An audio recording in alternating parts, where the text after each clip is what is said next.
the end of the 90s when I bought a tape of her story, which was produced by Seattle Ions, because she lives in Seattle. And it was a stitch. I just laughed and laughed and laughed. We have a few copies of that same story, which I stole and put on CD, and they're available in our bookstore. But the way she told the story, I just love the story, and I love that she could just touch you and tell you about your life, past lives and things, and I was dying to do it. Every time I went to Seattle, I said to Kim, I've got to talk to Deana. I want to have an appointment with you. She said, oh, I don't have her number anymore. She said, I don't know.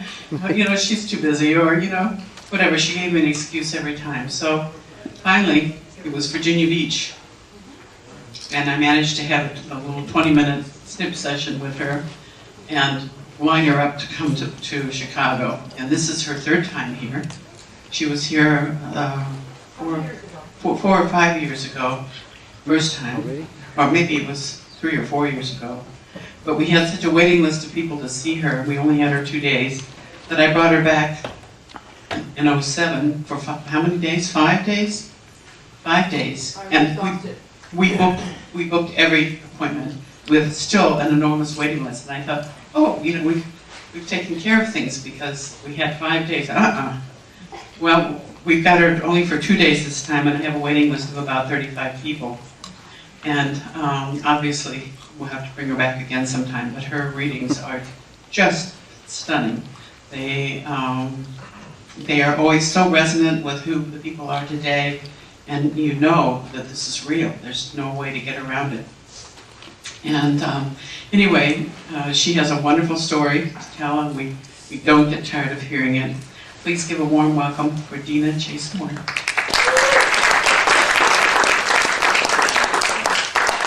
Hello, you. Do I get to sit here with all of your stuff? Hello, everybody. Hello. There's a lot of new people here today.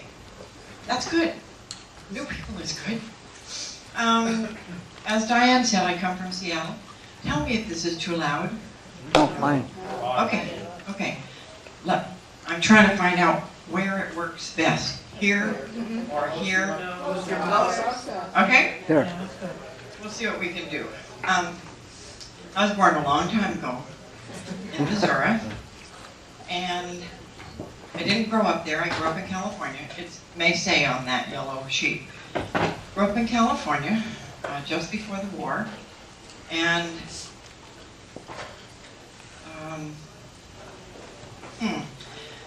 I was a real touch-me-not kid.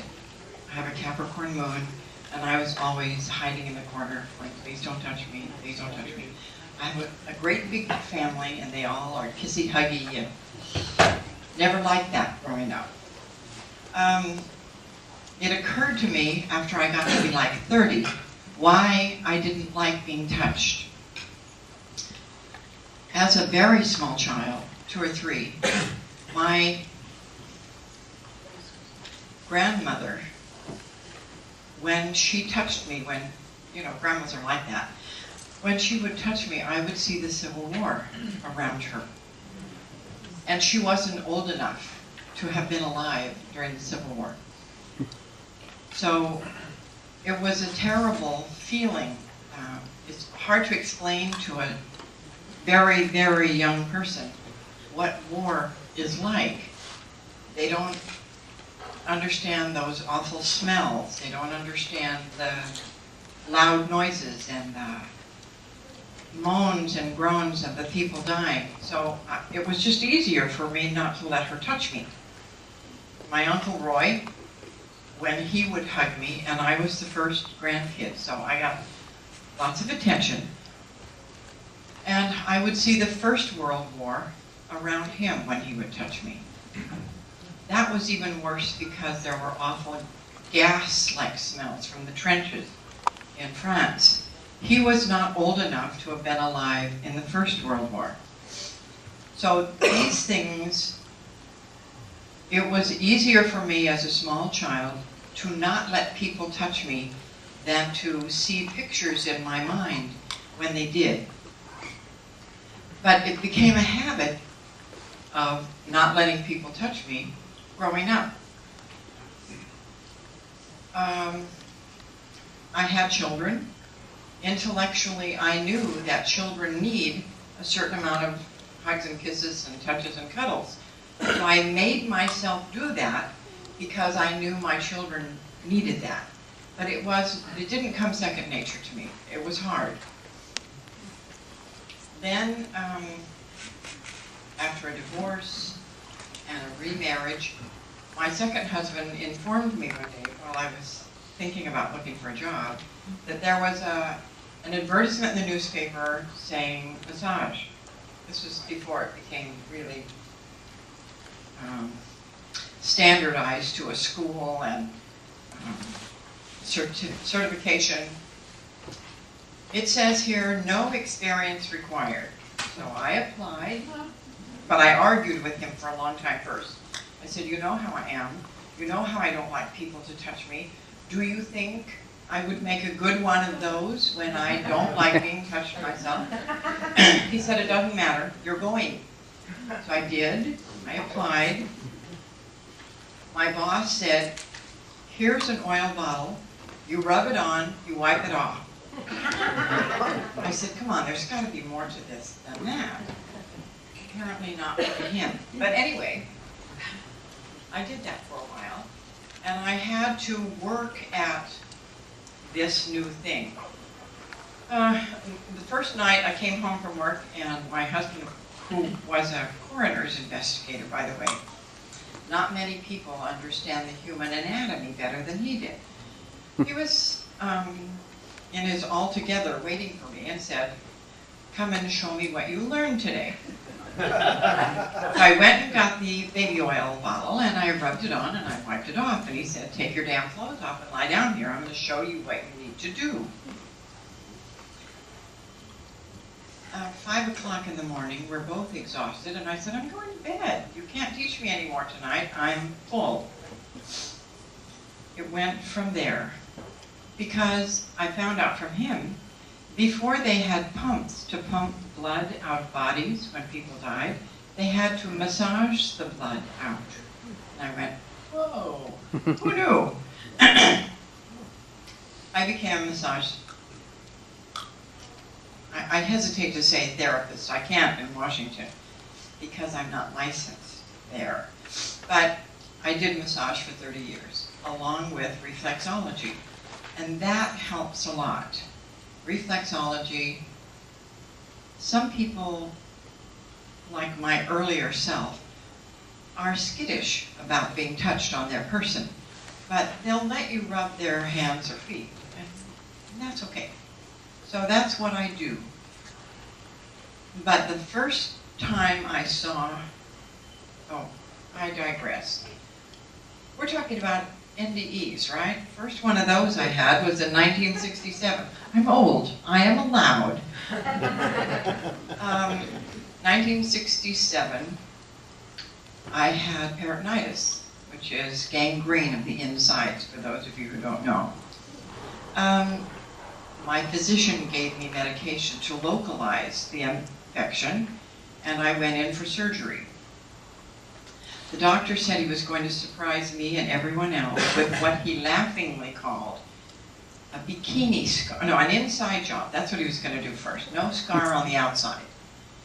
The trouble is, although I went through surgery just fine, after surgery, there was a bleeder had worked loose, and there was blood filling up under my diaphragm, so I couldn't expand my lungs and I couldn't breathe. Well, they finally heard me going and put me back in surgery, did another surgery, and when I was in there, I left. I could hardly wait to get out of there. Went right up to the corner of the ceiling.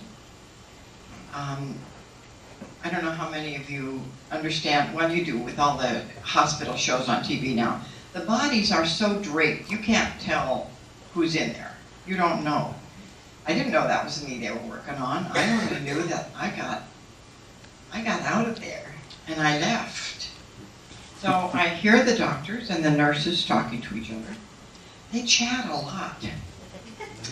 And the doctor said to one nurse, "You can't stay in here without those things on your feet."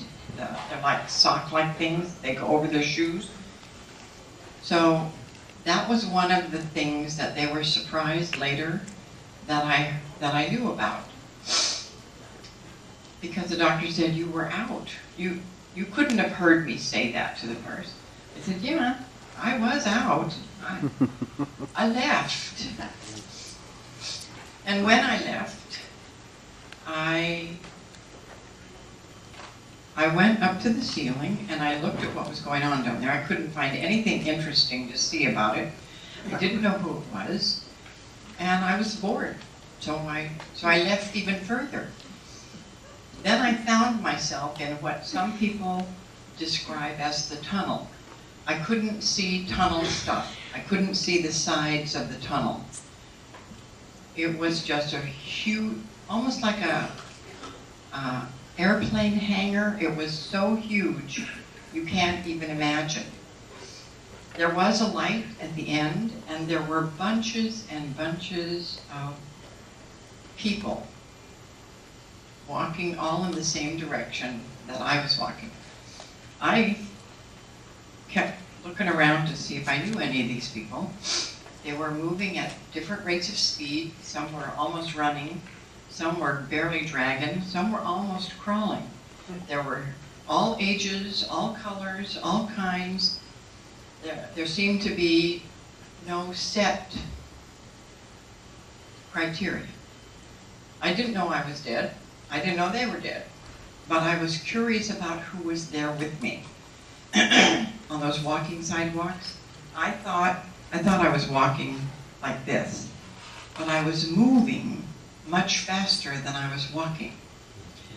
So I got there pretty quick, and at the end, the closer I got to the white light, the larger it got, and pretty soon it was all white light. And it was very much like Dorothy stepping out into Oz, if you remember the movie. Everything was so extremely brilliant and tactile. Everything you could hear the grass moving. You could hear and see the trees moving. You could see the squishiness of the flower. It was amazing, and everything all had tone. The music of the spheres, I can't think of another way to put it, but it was harmonic together. One thing taken away would have diminished it somehow. Don't ask me how. Anyway, there were all kinds of critters there. I saw rabbit and deer and birds of all kinds. I'm not that much of a nature lover in my present life, but it was hard to not notice how color-wise and tone-wise it was so excruciatingly beautiful. And I just stood there with my mouth open, looking around for a while. Then I noticed, out a ways, there's a river. And I'm thinking, maybe over there. I think I'll go see what's over there. And off to my left, there's a stone bridge straight out of Brigadoon. So you're chuckling. I head that way, and as I'm getting over to there, I notice, I don't know whether they were there or not, but when I get there, there are these three very tall, very slender, very wispy creatures, wearing loose kind of robe apparatus. So I scoot to the side, and they scoot to the side, and I scoot to that side, they scoot to that side. They make it very clear that I'm not to be allowed to cross that bridge. They don't say anything to me. They don't say, nah. They don't touch me. They just indicate from what they're doing, I don't get to go there. And with that negative thought, I come right back into my body. So that was number one. I've had two. And they're way different. There was no tunnel in the second one. There was also like 5 years difference between them. The second one was November of 72, I think, 1972. And my husband, the coroner's investigator, had an automobile accident. And he died on a late Thursday night or early Friday morning, like at 3 o'clock in the morning. He hit the bridge, it didn't move 1 inch, killed him, and 5 o'clock in the morning the police come knocking on my door and tell me that my husband has passed away. But I knew the minute I heard footsteps on my front porch that it was the police. I was still in bed. That it was the police, and they had come to tell me that he died. I don't know how I know that. It may have been a dream. He may have come to me. I don't remember that part right now. But when I went downstairs, this poor young policeman, I felt so sorry for him having to tell somebody this awful news. And so I asked him in and said, have a seat. He said, I have some news for you, and it's not pleasant. I said, I know. You came to tell me that my husband died. He went, how did you know that? And I said, I don't know, but I'm fine. He said, you want me to call somebody for you? You want me to get your family here to help you? I said, no, I'm fine. I have my kids here, and I will contact my sister, and I'll be fine. Where is he? Where are they holding his body? And he told me, Martinez.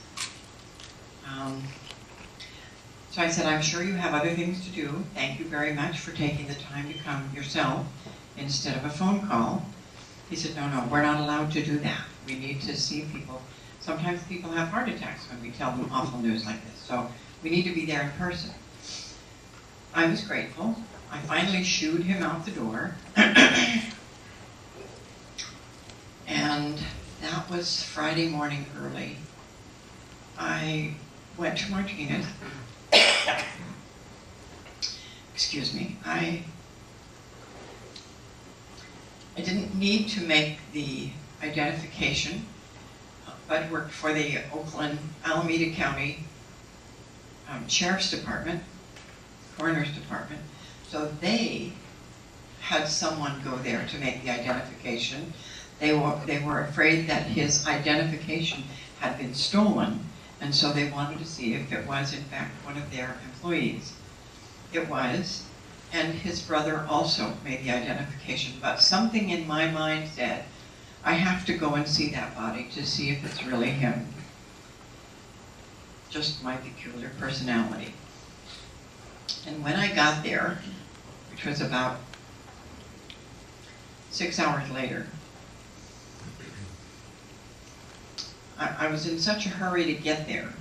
When I finally got there, I wasn't sure that I could see him, this person that I had cared about for so deeply, and it wasn't nearly long enough.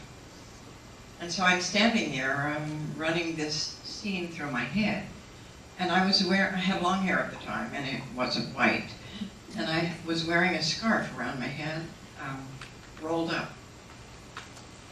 And while I was standing there debating with myself, he came and pushed the scarf off my head and kissed me on the cheek.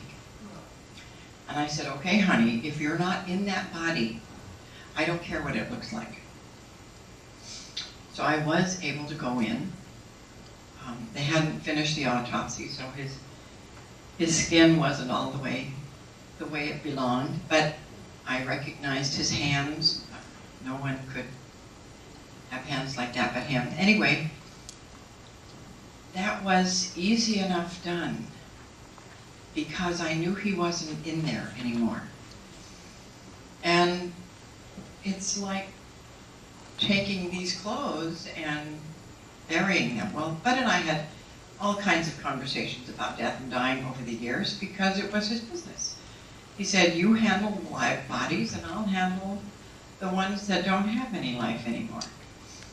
And he was an interesting individual in that he understood not only what people look like without their skin on them, but how important it is, the stuff that we carry inside us, which makes us not only individuals, but all together it makes us part of God. And so it's silly to get hung up on color, religion, belief systems, which are all just earth stuff. So anyway, when I left, got home, took care of all the paperwork that entails. I had had for a month, a surgery that I was supposed to have done. That was a Friday, on the Monday. And I didn't tell my doctor that my husband died because I wanted to go be with him. So I took care of all the paperwork for my living will, my living trust. I had all the paperwork done for where my children were going to go, how whatever little money I had was going to be divided. I took care of this, and believe me, I would rather take a licking than do paperwork. So Sunday, my mother took me to the hospital so that Monday morning I could have my surgery and go and be with him, which is what I wanted more than anything. At that time, I had 3 children at home. 2 were teenagers. But I knew my sister would take care of them and do a good job, especially if I left the house to her, which would have been the hard part. So, I went in for surgery. Everything went smoothly. And I went. I left. And sure enough, on the other side, who do I meet? What's his name? I mean, my husband. And so I rushed over to him, ready to put my arms around him, and he went, wait, you can't do that. And I'm going, wait a minute. I have been through a lot in the last few days, and I came here to be with you. And he said, sorry, ain't working. You gotta be kidding me. After all that paperwork I did, you've got to be kidding me. He said, no, it's not your time. I went, psst, who cares? I'm here. I worked hard to get here, and I'm staying here. I didn't have to commit sewer pipes. I didn't have to kill anybody to get here. I just went in for surgery, and sure enough, here I am.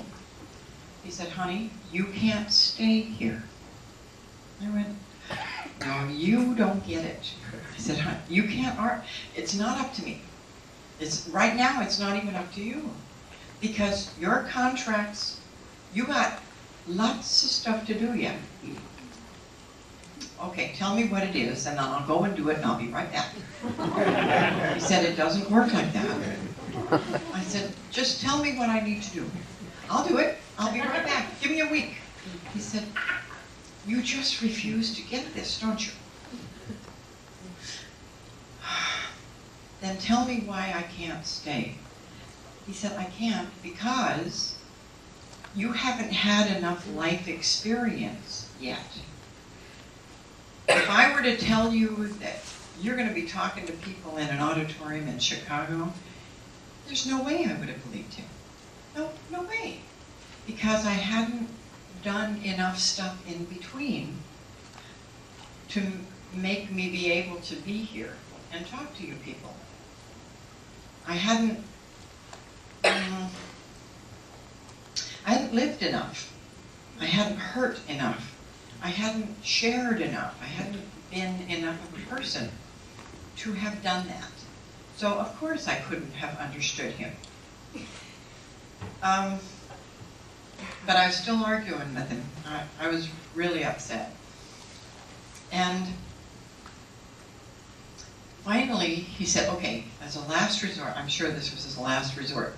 He said, all right, I tell you what, when it's time for you to go, I will come and get you. I went, oh, okay, I guess that'll have to do, huh? So I came back to the doctor, going like this, saying, wake up, come back, wake up. So I did, and here I am, 30 years later, 40 years later, however many, it seems like 80 sometimes, and sometimes it seems like yesterday.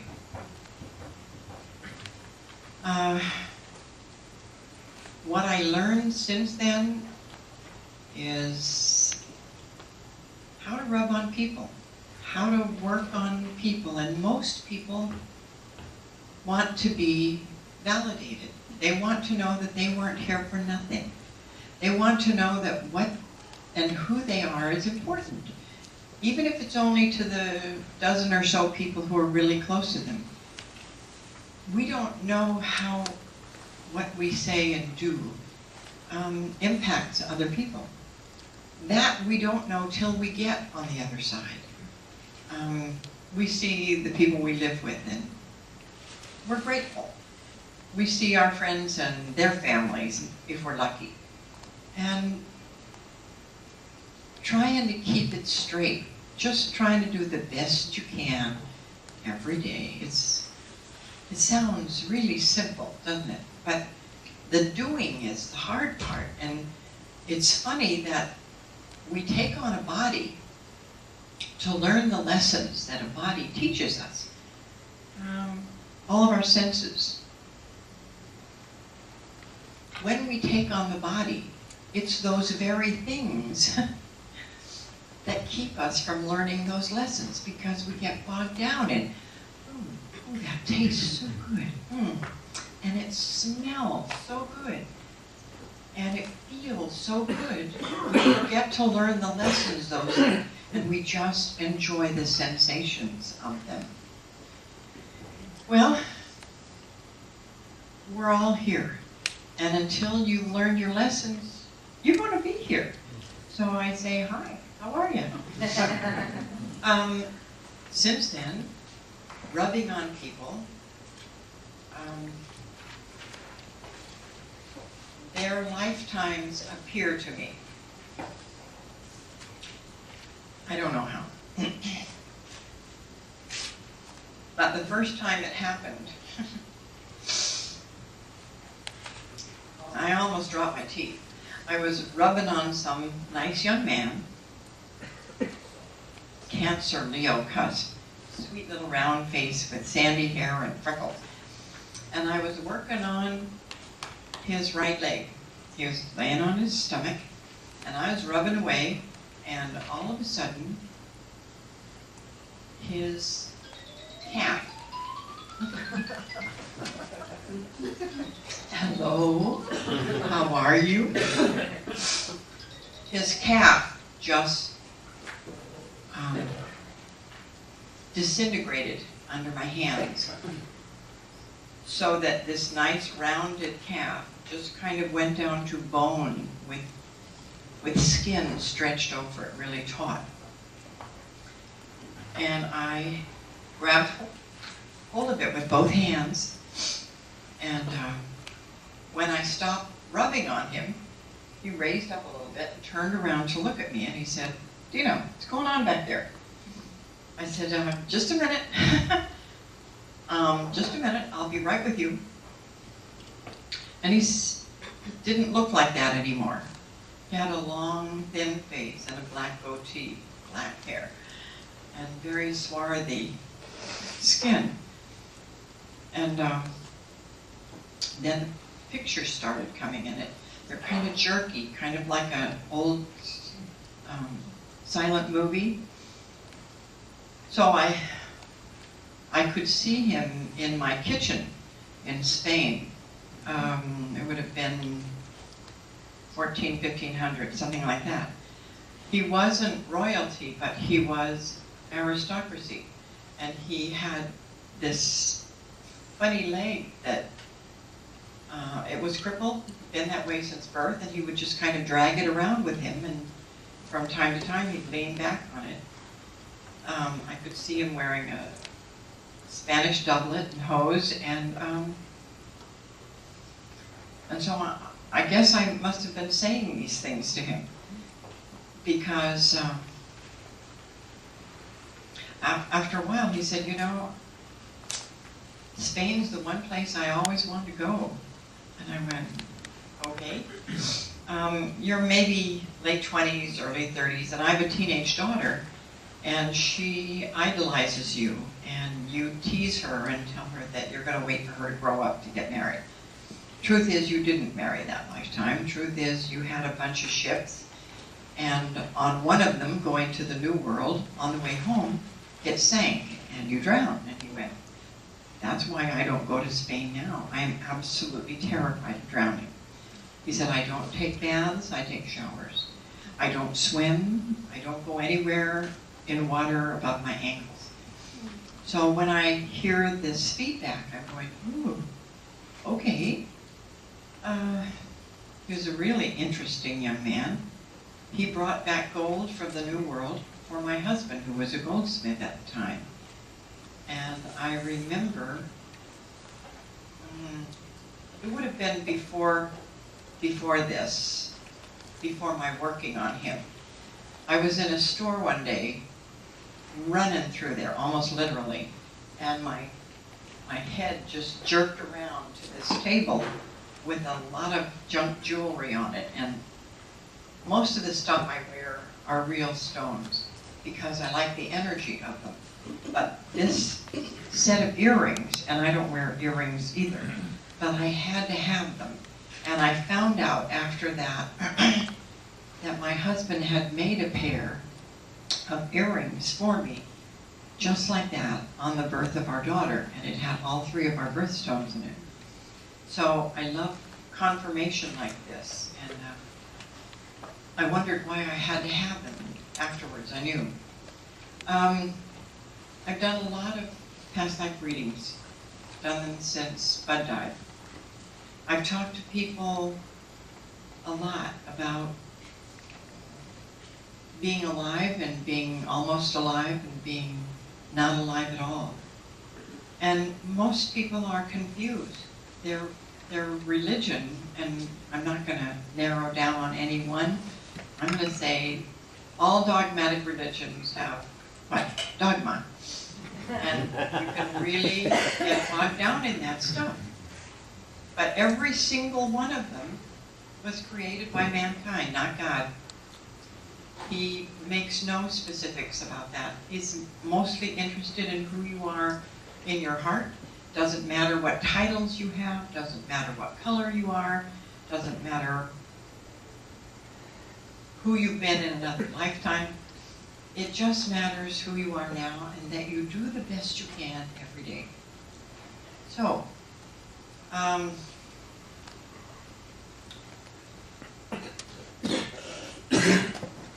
Diane usually asks me to tell a story of about 6 months after Bud died, maybe a year, I don't know. He would make his presence known in the house from time to time, rattling pictures and moving the thermostat up and down, just stuff that was irritating that said, yoo-hoo, I'm here. And remember I told you I had teenagers? Well, I was tearing my hair by this time. And he had left me alone to raise these critters, I want you to know. I was not happy with him. So, one night I had a dream, and he came to me and said, come in. We're going down into the kitchen. He got one of those chairs and sat with the back like this, straddled the chair. And he said, I want you to go in the pantry there. I want you to get that great big butcher knife, the big one, the thick one. Bring it in here. And I want you to insert it laterally. And then I want you to hold on to it and walk around me. And I said, honey, that would cut your head off. He said, Deana, I'm dead. I don't care. This is what I need you to know. Intellectually, you know I died, but emotionally, you keep calling on me. You need to know I can't come like that. I come to check on you. I come to visit you. I come to make sure that you're okay and that the kids are okay. But I can't come. It's like mom. Mom have little kids, and they, mom, mom, mom, mom, till you go, what? And that's what I have to do. But I can't come that often just when you call me. I could be doing something really important, and most of the time, it's just the kids. They're just kids. You're doing a fine job. So, and you will do a fine job. You don't need me to raise them. You just want me to help you raise them. And I have other assignments right now. So I will come to visit when I can. Please stop pestering me.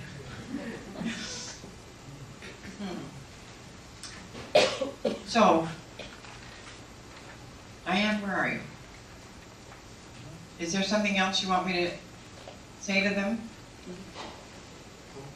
No. Okay, then I'm done. Aren't you guys lucky? You're out of here early. No, we get questions. Oh, you get questions. Okay. There are a lot of new people here tonight. That's a really good thing. Do you understand about energy? Do you understand how you get it, that you give it, that we all have it, we all need it? Do you understand about the chakras and how it always, your energy level is, never mind, let's start from scratch. Do you know what it feels like when you get it or give it? Yes. Not everyone does. Okay, maybe we could do a small experiment. Would you mind standing up? And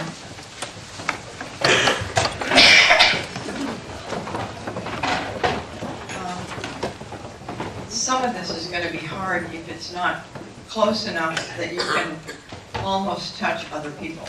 I don't necessarily want you to touch, but I want you to be close enough to feel. Okay, if you hold your left hand up, your left hand, your right hand,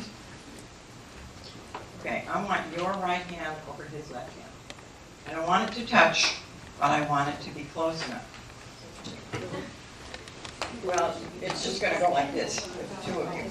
So if you want to get up next to somebody else, that's what makes it really fascinating. Your left, if you divide your body down this way, the left side of you is the female, intuitive, nurturer side. The right side is the male side, the side that gives out.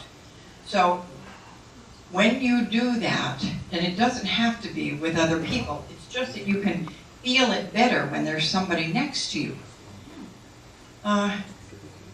Take a deep breath. It helps if you close your eyes, not for anything esoteric, just that you can focus on your feeling instead of your seeing. So when you feel, and sometimes if you clench your hand and let it go, you'll feel a surge energy then. We all have it. It's part of being alive. We all need it. We all need to give it. We need to give it as well as receive it. That's enough. We don't want you wired for sound.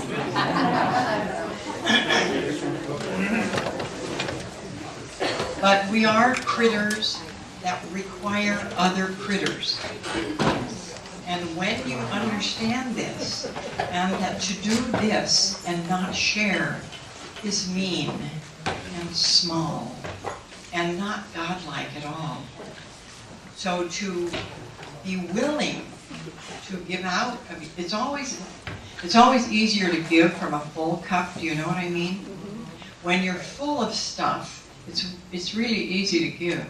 But when you're depleted, when you're sick or you're tired, then go someplace by yourself if you don't have somebody who will share with you. And just sit quietly and hold your hands up. think of white light coming down through you and from you, and keep the process moving, and you will get full. Again, prayer will do this, meditation will do this, being still will allow you to do this. When you get tired and your cup is half or less than half empty, it's really hard to give out because you're afraid there may not be any more, and you want to hang on to what you got. Get rid of that feeling. You need to give out in order to create room for more to be in there. And it's really simple when you understand it like that. So, let's do questions, and if I can see you, I'll answer. Me. Yes, ma'am. Tell me your name, please. My name is Kay, Okay. and my question is, when you were doing this massage on this gentleman that went back into Spain, Yes. did that heal him of his fear of water? Because you gave him information that was creating his current fear. I Repeat didn't the see question. him anymore after that. I don't know. I would like to say yes, that would make me feel really good, but it ain't necessarily so. Well, have you had it with anybody else that you've seen? Yes, ma'am. And then I have. that heals them? We've all been, number one, we've all been everything. We've been every color, we've been male, we've been female, we've been in between. Some guys don't like to hear that, but oh well.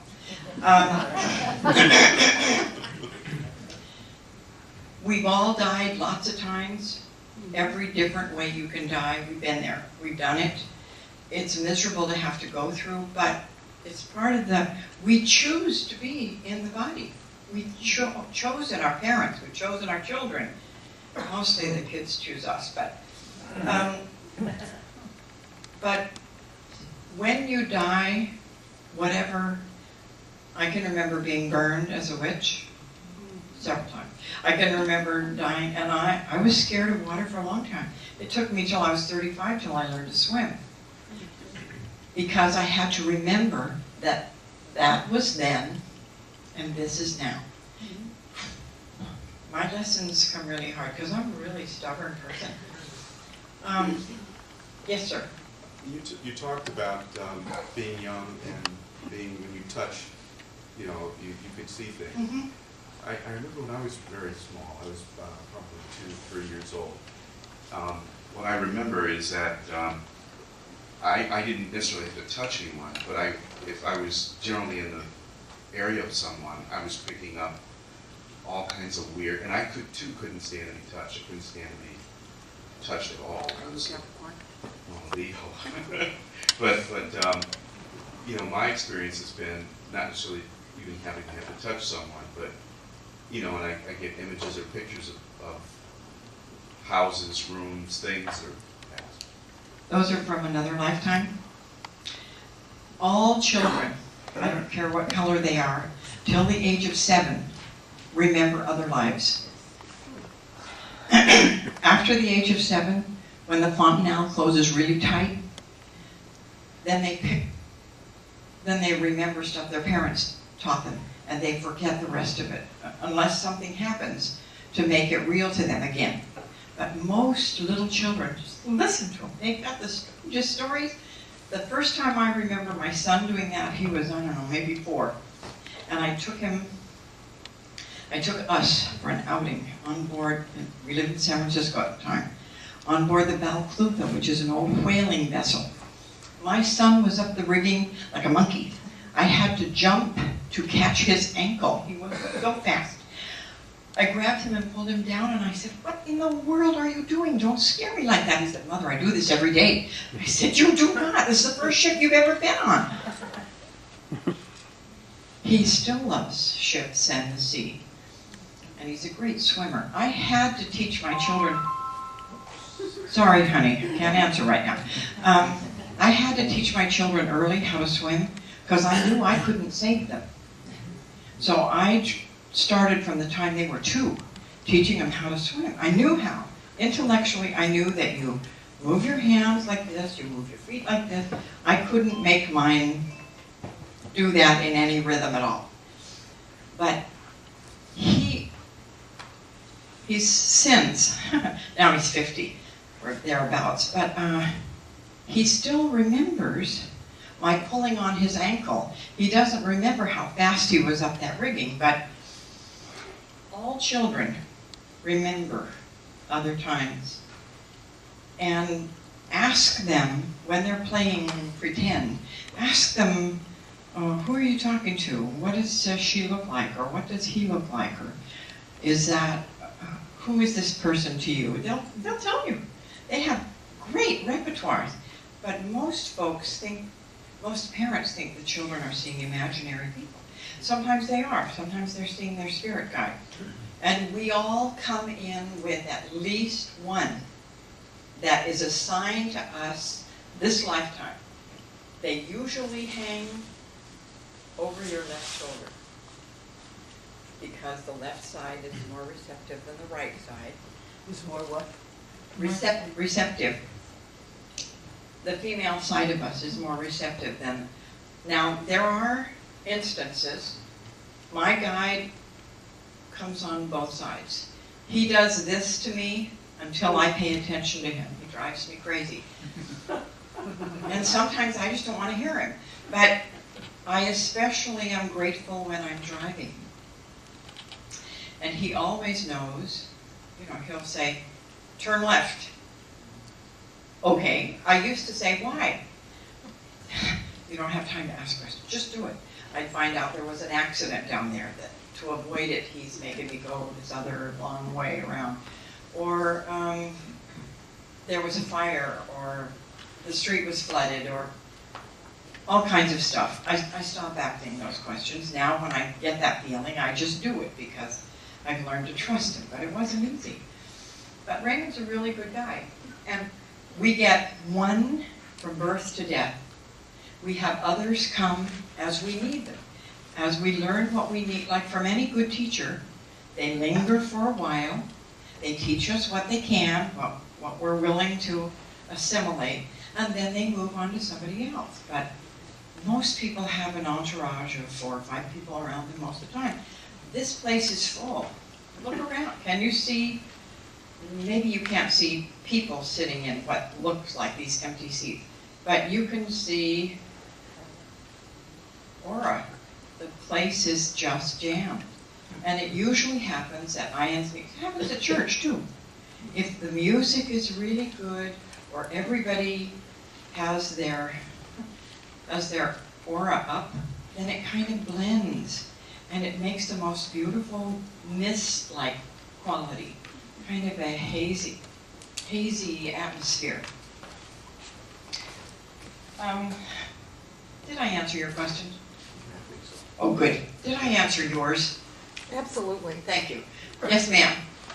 Say your name, please. I'm Joy, Joy? right, and I was wondering what impressions you had from your parents as a small baby. You told about your grandmother and the Civil War, but did you get past lives from your parents as you were being raised? No. So, Actually, that was taboo. We don't talk about stuff like that. so you might have, but you don't remember. I have an idea. My great-grandmother, who was a Pisces, I think she was very psychic, but she was such a drama queen. Nobody believed her. So I give up. Did you feel your intuition really ramped up after your near-death experience? Definitely. See, I didn't have any of that stuff before. I thought that was interesting, but really, woo, too crazy, too peculiar.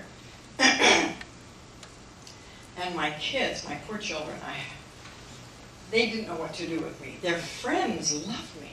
They thought I was really neat, but my children thought I was just too weird for words.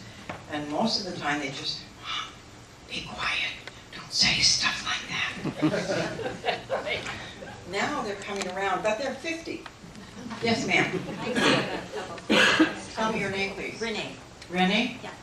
do you think that people that you meet can be true angels? Because I've known some people, and they die, they're with me, and then they could die, or they just move away or something. But to me, they're like real angels, helpers and teachers. And what do you think about that? You definitely have angels. I see 6, and so there's probably more. No, I mean, I know I have angels that are spiritual angels. They've come to me in dreams. I'm talking about real physical Oh, yeah. people. Well, my best friends are my angels. Oh, yeah. Yeah. And the more you see and the more you appreciate, the more you get. It's a matter of giving attention to. If you think of your eyes like 2 flashlights, whatever you focus on, you give it energy, so it expands. And whatever you shun or turn your back on diminishes a little bit. And that's mean. We don't do that. We've learned not to do that. I thought I saw somebody. Yes, ma'am. You spoke about when your husband visited you. My name's Karen. Thank you. And how when he told you it wasn't your time, and he can't come to you on your command, what kind of other things do they do? What kind of other... Oh, that's what else I meant to say. There's a whole world on the other side. There's work. Everybody's busy. It's not like there's no welfare there. Everybody wants to work, to contribute, to be a part of all this wonderful stuff. It's interesting to go to work. You only do what you really love and what you're really good at. We're not stuck like here, where you go to make a living because you have to make a living. Doing whatever it is you have to make a living doing. On the other side, you do what you're really good at.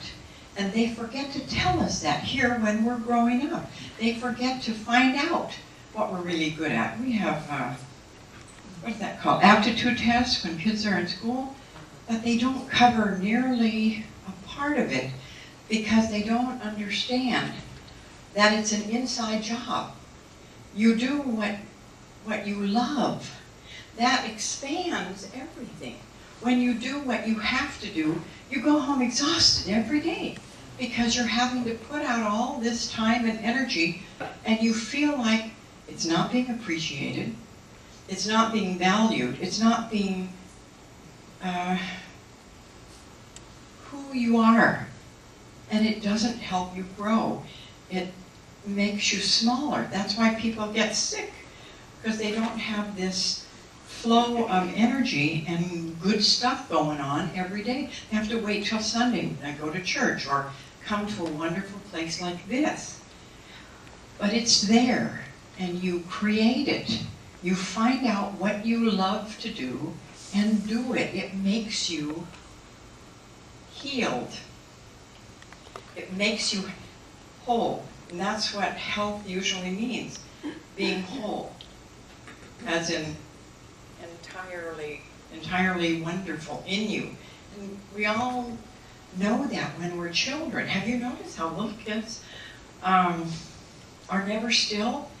And the energy just keeps going and going. You think, don't they ever wind down? They feed themselves with this. It's wonderful to watch. Questions? I lost track. Yes, sir. Hi, my name's Gary. And Yes, Gary. I'm curious, is there a difference for you when you're reading somebody else's past lives versus learning about your own? I can't do mine.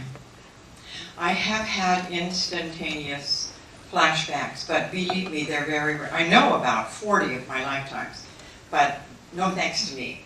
Maybe 5 or 6. So other people Most of them, share- I had to get somebody else to tell me, because I can't read for me, I can't read for my family. It's like I'm afraid the stuff I know about me and them, I say instead of the stuff that comes through me, which I just clear me for other people. But I don't know how to do that for me. Yes, ma'am. Yeah, hi, Dr. Laura Chamberlain. I have 2 questions, and that is, if you could tell us anything about animals and pets on the other side, that would be great. And then the second thing is, what about all the stuff that people don't want to do, like ending the wars and, making sure the starving are fed and... Unfortunately, wars are waged for money. It has nothing to do with anything else. And whoever tells you other than that is telling you a story. No, I'm saying It's- ending the wars. That's what I mean. They're going to keep them perpetuated because somebody's making money. So they've been waged for thousands and thousands of years. They may couch them in being religious wars. They may say that it's over land, not. Maybe even our Civil War here in this country, they said it was over slavery. Again, over money. So we haven't understood that money is simply a tool. And that's all it is. When we start putting the emphasis on what things cost instead of what they're really worth, and we watch television and we believe that nonsense. That we have to have this, or we need this really bad. We don't. The only thing we need is food and family. Everything else is secondary. We used to do barter, you know. I will do this for you if you will do this for me. Everybody got it. There were hardly any wars. Now, just like we are. And if you've had animals who passed, they'll work their way through the house from time to time. Have you not felt them zip through like they did when they were alive? You usually see spirit out of the corner of your eye. Hardly ever see spirit dead on, because your eyes are designed to focus, and spirit is ephemeral. So you see the movement more than you see the personage, okay? And pay attention, because when you see something darting by, say, give it to me again, and then I'll pay closer attention. But most of the time, that's how we see spirit. There are some souls now that are incarnating that haven't been here before. They're really youngish, newish kind of souls that haven't experienced this before. And so they're making, how can I say that? No, they're making mistakes like we made centuries ago. They don't understand that sound, like rap, is not music. It's not harmonic. It doesn't make you go, God, that sounds beautiful. What they're saying may be really, really important, but how they're saying it jars you so bad, it's hard to pay attention to the words they're saying. And if they only grow up with this noise, that's all they know. There's nothing with which to compare it. So they need a little bit of this kind, a little bit of that kind, a little bit of that kind. And I was really lucky when I raised my children. My oldest daughter loves country western music. My son loved classical music. My little daughter loved popular music. So we had some each day. We didn't have a steady diet of anything, and I'm so grateful, grateful, grateful. Now they all like all kinds of music. So you are saying that there is an unlimited supply of souls, which means that the world population has not yet reached the point of growth.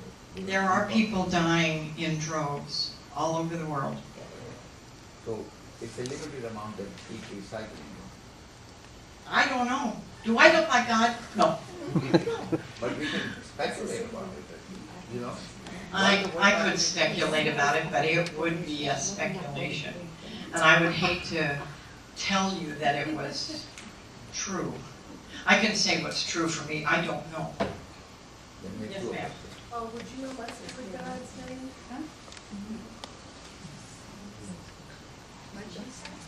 Could you repeat the question? He said, she wants to know her spirit guide's name. It says, he says his name is Theodore. Theodore? Okay. Just 1 second. Yes, ma'am.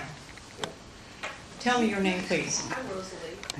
Do you ever see past lives from other planets or other star systems? I can't hear you. Do you ever see past lives of people on other planets or other star systems? I have. It's rare, but I have. My son's girlfriend, when they were teenagers, they both came from another planet. I told her that she was the male then and he was the female, And he married her because she had lots of seeds. Where that came from. Yes, ma'am. Of my own death experience, I have a life review. I didn't have one. I've heard of those. Yes. I didn't have a life review. That's what she was asking about. As well as when I was in the light, I was the vibration. Yeah, you were part of it. Yes. Give her the mic. Her question, we can't hear. Thank you. Thank you. For my own death experience, I had a life review, as well as when I was in the light, I was a vibration within the light itself. When we die, the essence of us becomes the light. And when we go over, it takes us a little while to realize we're part of it. So that light is just millions and millions of souls. Did you have your hand up? Okay. May I also ask you what my guide's name is? Her name is Dorothea. Yes, ma'am.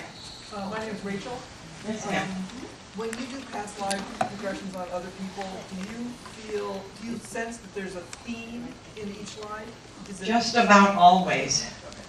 Do you know how, Ask the question.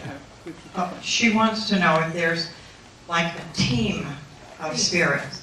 Theme from past life. You know, I'm getting old and I can't hear. Okay. Spell it. Theme.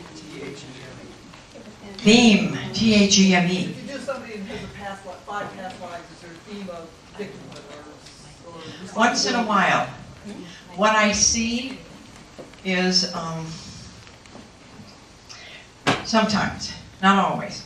Sometimes I see this person who has like been a spy in this lifetime, worked in government in this lifetime, been a spy in this lifetime.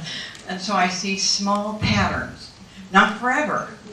And the first time I came up with that, I can't tell you how confused I was, because she was a spy during the Civil War in our country, and I couldn't tell whether she was blue or gray.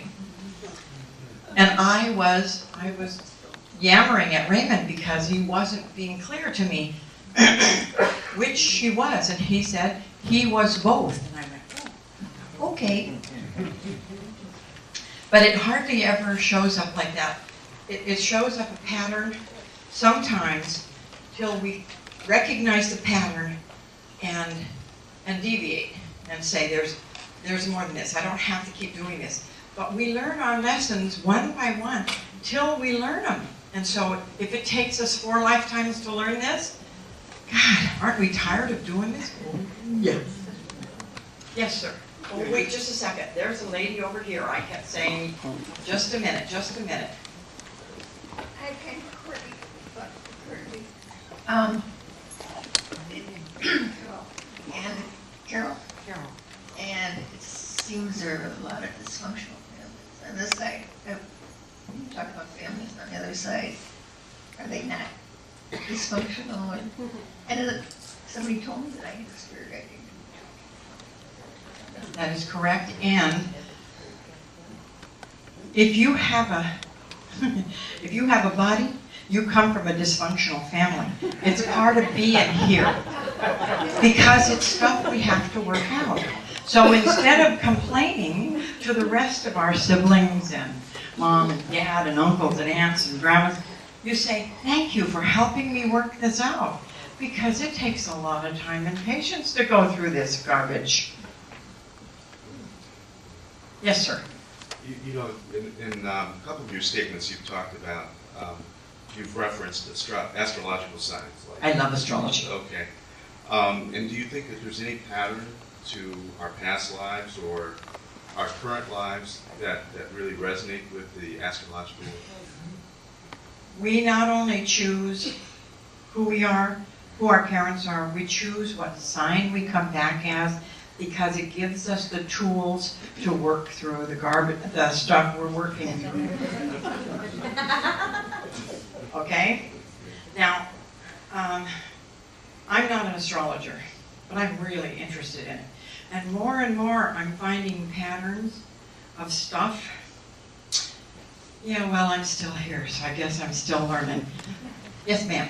Karen, can you tell me my spirit guide?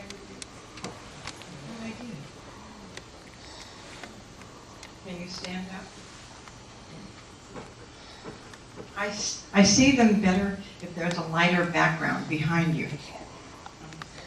No, it's okay. This is a really short little man, and he says his name is Sam. Are you sure? Sam, he'd have a hard time getting around your shoulder. He said, it's okay though, I do this to her. When I want her to hear me, I do that to the back of her scapula. Oh, yeah? He pushes you right there. Okay, kids, are we done here? Joy!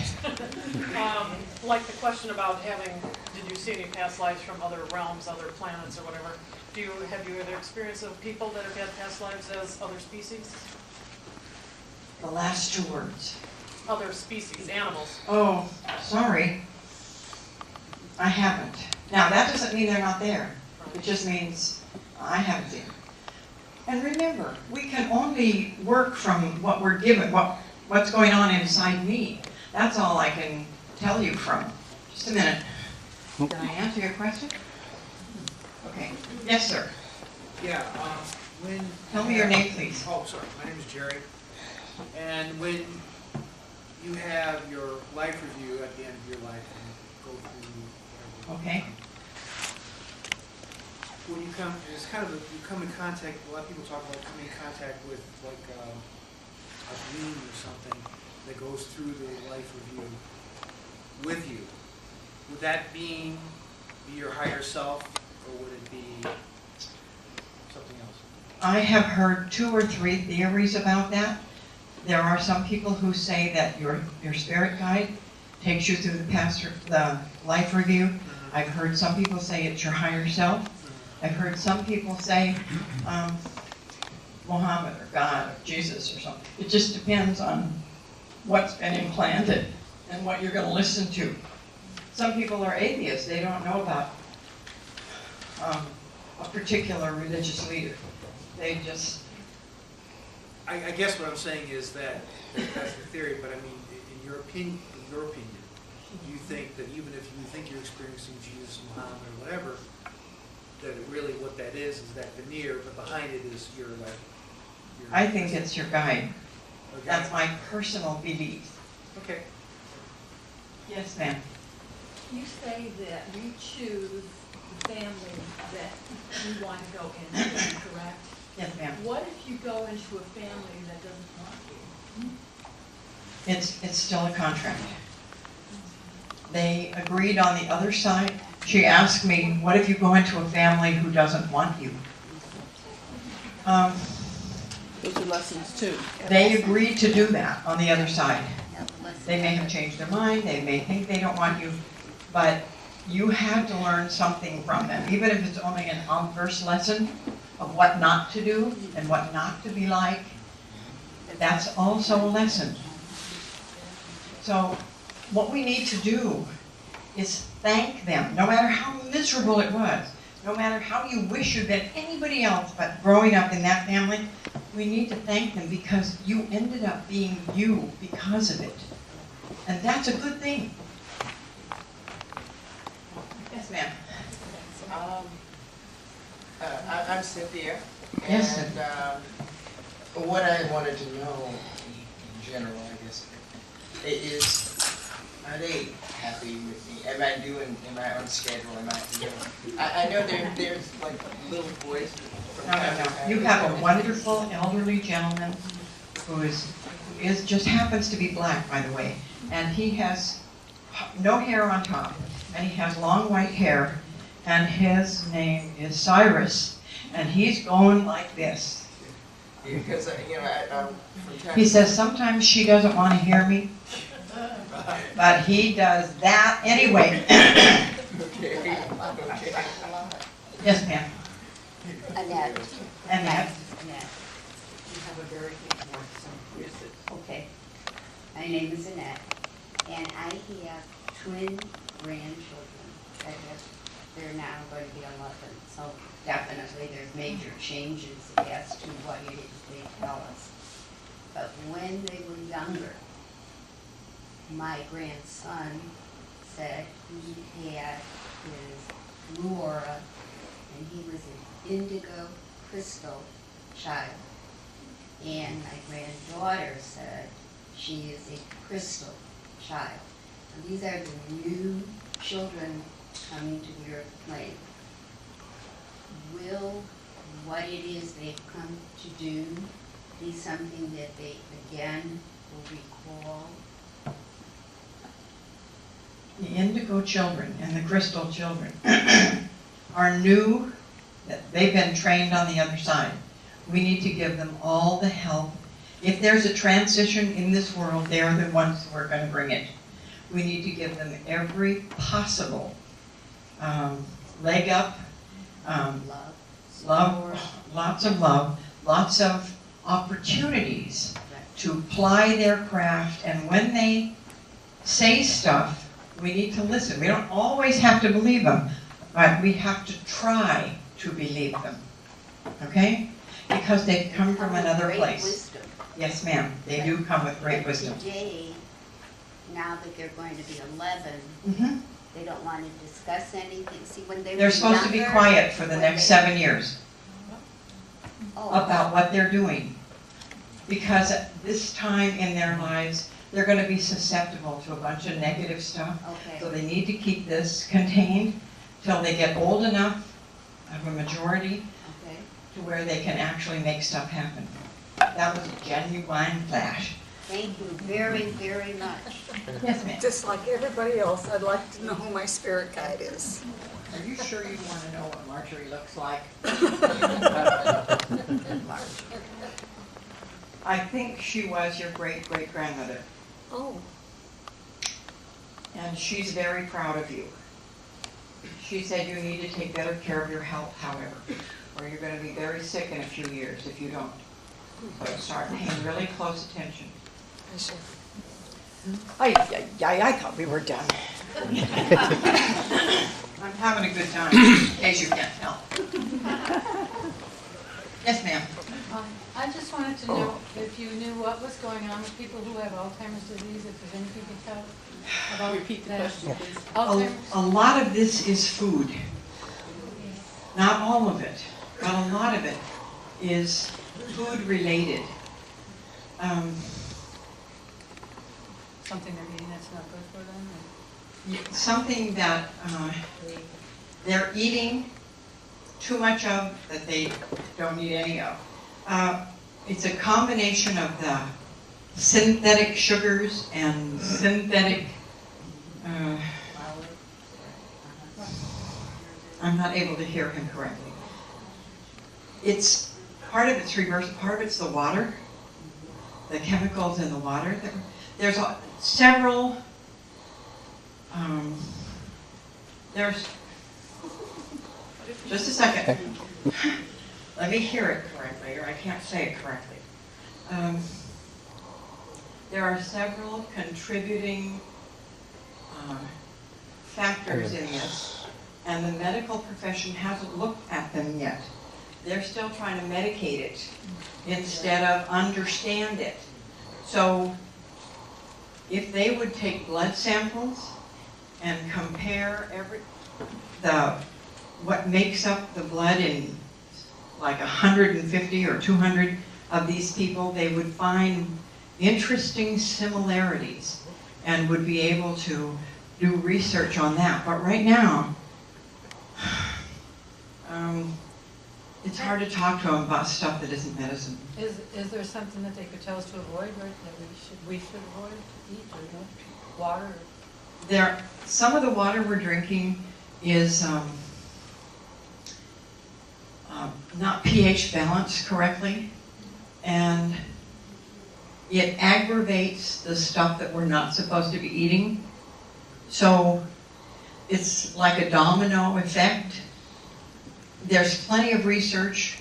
You guys who are able to get on the computer and do wonderful stuff with computers, I am almost illiterate when it comes to computers, and I'm grateful for that.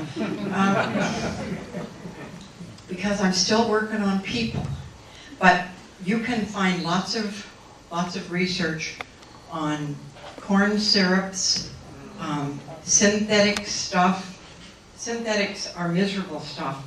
Our body tries to get rid of it. The statins that we're taking, these are manufactured drugs. These are not plant-oriented, organic type drugs. They're really not good for anybody, not just specific bodies, not just people who are sick, but even a well body will get sick from taking stuff like this. Tell me to shut up. Do you get your memory back when you die then? Or if you're learning You everything throughout get your life? all your memory back when you die. Not only do you get your memory back, you get your memory back for all the others you were. All the lifetimes? Because your soul, the thing that lives inside you, that's a part of God, goes back into that ocean of soulness.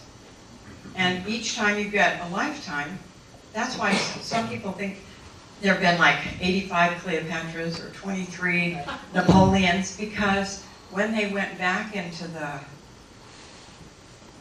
everythingness, they took some of this and some of this and some of this and put it in a new body. And so some of them remember that part of them that was whomever.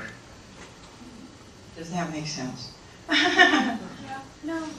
When I'm talking to new people, it's hard to tell. Yes, ma'am. So, somebody could remember part of Cleopatra's life and not have lived it? Or somehow... She did at the time. She was part of her, but she wasn't all of her. No, you're saying that there were like 80 Cleopatras. No, there are people who are in the insane asylums who swear they were Cleopatra. Right. Yeah. Oh, they're just getting it from the astral plane. Maybe. But there were 5 Cleopatras, you know that, don't you? No, really, there were. We only know about one because she was really famous. But there were lots of women named Cleopatra. Never mind. Hush, Deana. Okay, kids, are we done? I think so. Thank you.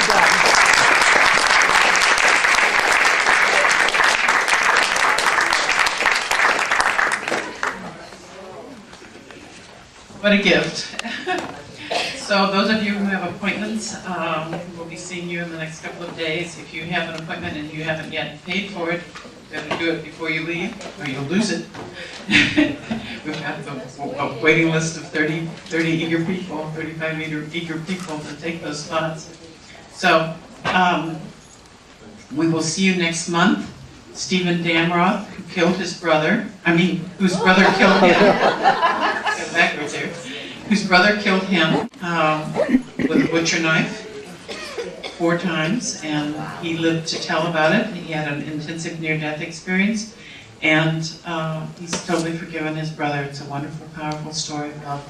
Don't miss it. Don't forget your trash. Thanks for coming.